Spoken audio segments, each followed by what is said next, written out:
முற்றுப்புள்ளி எப்படி ஏன்னு கேளு. எப்படி கரெக்டா பாரு. பஸ் ஸ்டாண்ட்ல வரப்ப பஸ் கரெக்டா தான் வரும். நேரம் உங்களை பார்த்த உடனே கண்டக்டர் என்ன பண்ணுவாரு? நேரம் வந்த உடனே பஸ் நின்ன உடனே பொம்பளை எல்லாம் முன்னால ஏறும், ஆம்பளை எல்லாம் பின்னால ஏறும்பா. என்ன சொல்லுவோம்? பொம்பளை எல்லாம் முன்னால ஏறும், ஆம்பளை எல்லாம் பின்னால ஏறும்பா. நீங்க நினைச்சுக்குவீங்க ஆம்பளைங்களுக்கு இன்னைக்கு பொம்பளைங்களுக்கு என்னைக்குமே முன்னேறன்ட்டு. அதான் கிடையாது. கண்டக்டர் உங்களை முன்னால ஏத்தி விட்டு எங்களை பின்னால ஏத்தி முன்னால இடம் இருக்கலையா, நீ முன்னால போயாம்பா. எப்படி முன்னால போயான்பா. நாங்க என்ன பண்ணுவோம்? நாங்களும் அப்படியே இடிச்சு கிடிச்சு உங்களை அப்படியே முன்னால தட்டி தள்ளிக்கிட்டு போய் எங்க கொண்டு போய் நிறுத்துவோம். டிரைவருக்கு பக்கத்துல போய் நிப்பீங்க. அங்கேயே கீழே பிடிக்கிறதுக்கு கம்பி இருக்காது. பிடிச்சா கீழ் கம்பி இல்ல மேல் கம்பி. நீங்க எந்த கம்பி பிடிப்பீங்க? அப்படியே மேல இருக்கிற பசு கம்பி இப்படி பிடிக்கும் போது அப்படியே உங்களுக்கு வச்சிருக்கிற ஜன்னல் வழியாக ஒண்ணு அப்படியே வழக்குன்னு கீழே விழுகும். ஆமா, நீங்க தான் ஜாக்கெட்ல ஜன்னல் வைக்க சொல்லிருக்கீங்களே. அதாவது எதை மூடுற ஜாக்கெட் போட்டோமோ அது வெளில வந்துருங்கறேன். நான் வழக்குன்னு ஒண்ணு கலந்துக்கிட்டு விழுகும். சரி, டிரைவர் என்ன பண்ணுவாரு? அவரு ரோட்ட பார்த்து ஓட்டுறாரு. அறிவிக்கட்ட முண்டை அவருக்கு எப்படி தெரியும்? அவர் ரோட்ட பார்த்து ஓட்டுவாரு. அவர் ஏறுதா இறங்குதா பாக்குறதுக்கு ஒரு கண்ணாடி வச்சிருப்பாரு பாரு. அந்த கண்ணாடி தூக்கி உங்களுக்கு நேரா வச்சுக்குவாரு. அப்புறம் எங்க அவர் ரோட்ட பாக்குறது? நேரா கண்ணாடியும் பாப்பாரு, ரோட்டையும் பாப்பாரு, கண்ணாடியும் பாப்பாரு, ரோட்டையும் பாப்பாரு. புளித்திக்கிட்டு அடிப்பாரு. புளிய மாட்டாரு. அவசியம் பிள்ளைகளா? அடியே அண்ணன் நடனா எப்படி நடக்கும்? அண்ணன் நடனா எப்படி நடக்கணும்? நான் சொல்றேன் பாரு. அண்ணன் நடக்கிறது எப்படி இருக்கணும்? அடியே நல்லா கேட்டுக்கீங்கன்னு. இதே ஒரு 10 வருஷத்துக்கு முன்னால கரகாட்டத்தை பாத்தீங்கன்னா வச்சுக்கீங்களேன், வெறும் 10,000 ரூபாய்க்கு நடத்தினாங்க. வெறும் 10,000 ரூபாய்க்கு கரகாட்டம் இருந்துச்சு. கவிச்சாரி முண்டை பாவாடை முழங்கால் வரைக்கும் இருக்கும். அப்படியே 5,000 ரூபாய் ஏறிச்சுன்னா 2012ல அப்படியே பாவாடை 4 இன்ச்சு மேல ஏறிச்சு. அப்படியே 20,000 ரூபாய்க்கு வந்துச்சு.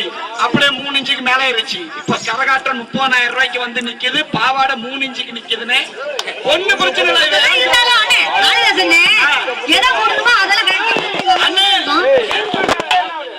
அண்ணே தப்பா நினைக்காதீங்க. இதே அடுத்த வருஷம் அந்த காளிதாசன் கரகாட்டத்தை கேட்டு நீங்க அண்ணே இருந்த அண்ணே அடுத்த வருஷமும் உங்களுக்கு கரகாட்டம் வேணும்னா காளிதாசு கிட்ட வந்தீங்கன்னா அடுத்த வருஷம் சாம்பிள் ட்ரெஸ் ஒண்ணு தைக்க சொல்லிருக்கேன். அடுத்த வருஷம் 10,000 ரூபாய் விலையும் ஏற போகுது, ட்ரெஸ்ஸும் மாற போகுதுன்னு. அது வேற எந்த செட்டிலும் கிடையாது, காளிதாஸ் செட்ல மட்டும்தான். அது இப்போ ஒரு சாம்பிள் பாருங்கன்னு நல்லா பாருங்க. அவ்வளவுதானா?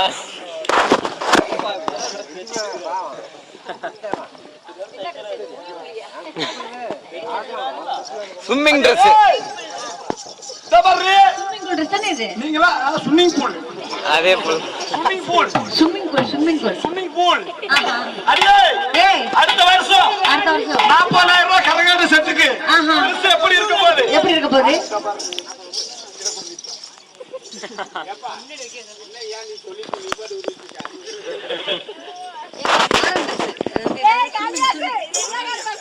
ஓரமா போனதையும் ஒரே போறாரு.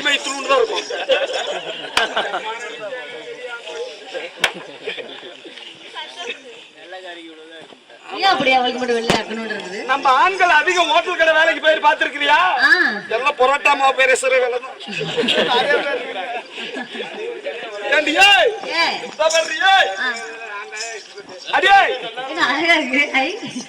அவங்களுக்கு இந்த சைஸ் தாண்டி இருக்கும்.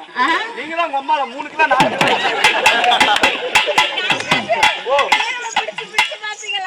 என்னது? இந்த பிள்ளை இப்படி அமிக்க இவ்வளவு பெருசு கொண்டு வந்துச்சு. இந்த பிள்ளை அமிக்க பரவாயில்ல. இதை நான் இருக்கும்போது என்ன அமைக்குது?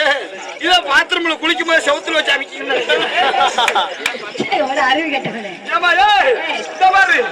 அண்ணன் நடக்கிறது எப்படி நடக்கணும்? அப்பெல்லாம் விவரம் தெரியாம நடந்துட்டாங்க. அப்படி உங்களோட அண்ணன் நடை இப்படி இருக்கும். அண்ணன் நடை எப்படி இருக்கும்? அப்படியே கூப்பிடு.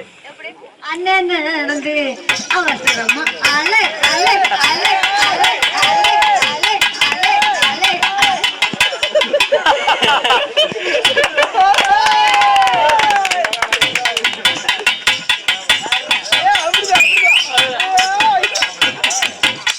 அண்ணே அண்ணே 6 காலம்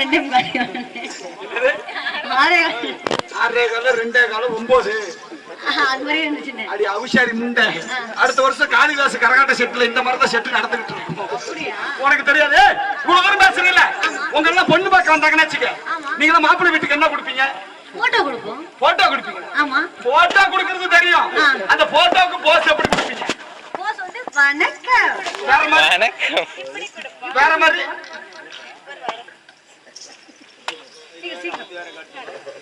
ஆகட்டும். டும், டுடும். வேற மாதிரி இப்படி எல்லாம் கொடுத்தா மயிர கூட மாப்பிள்ள வர மாட்டாங்க. ஏண்டி போட்டோவுக்கு போஸ் எப்படி கொடுக்கணும்? எப்படி கொடுக்கணும்? மொத போஸ் அப்படியே அழகா அந்த பாரு.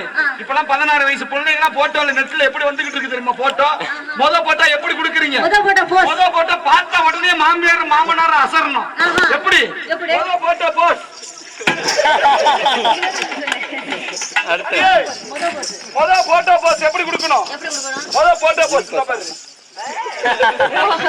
இது ஒரு போஸ். பாத்துக்கிட்டு தமிழ் இது ஒரு போஸ். மாமியார் மாமனார் அசந்துருவாங்க. அசந்துருவாங்க. ரெண்டாவது போஸ் எப்படி? ரெண்டாவது போஸ் எப்படி? ரெண்டாவது போஸ் பாரு. உடனே மாப்பிள்ளை கிடைச்சிடும். ஒட்டினா உங்களுக்கு. மூணாவது போஸ். மூணாவது போஸ் எப்படி? எப்படி? மூணாவது போஸ் இருக்கு எவ்வளவு போஸ் இருக்கு பாத்துக்கங்க. போட்டோ கொடுத்தாங்க மாப்பிள்ளை வீட்டுக்காரங்க ஓடி போயிருவாங்க. அப்படி 18 பட்டியில இருந்து உங்களுக்கு மாப்பிள்ளை என்ன சொன்னா? கியூல நிக்கும். என்னது? ஓடி போயிடுவாங்க. ஓடி போயிருவாங்களா? ஆமா. ஏய் இப்படியே இருந்தாலும் என்னது? நாங்க இப்படியே போயிட்டாலும் நெசமானவா? அடி போடி அவிசாரி முண்டை. உசார் மேல அடியே ஏய் இவ்வளவு தூரம் பேசுறீங்களா? பிரீத்திக்கிறீங்களா? அடியே ஏய் இந்த பாரு ஒரு சின்ன ஒரு விஷயம். என்ன விஷயம்? இவ்வளவு தூரம் ஆடுறீங்களே, எங்க ஆம்பளைங்க யாரும் பாக்கலன்னு வச்சுக்க, உங்க ஆட்டத்தெல்லாம் யாரு பாப்பா? யார் பாப்பா? யாரு பாப்பா? உலகத்துல பொம்பளைதான் மேல. அடியே ஏய் உலகத்திலே ஆம்பளாண்டி மேல பெண்ணுக்கான அடிமை. அப்படியா? ஆமா. பாப்பமா ஒரு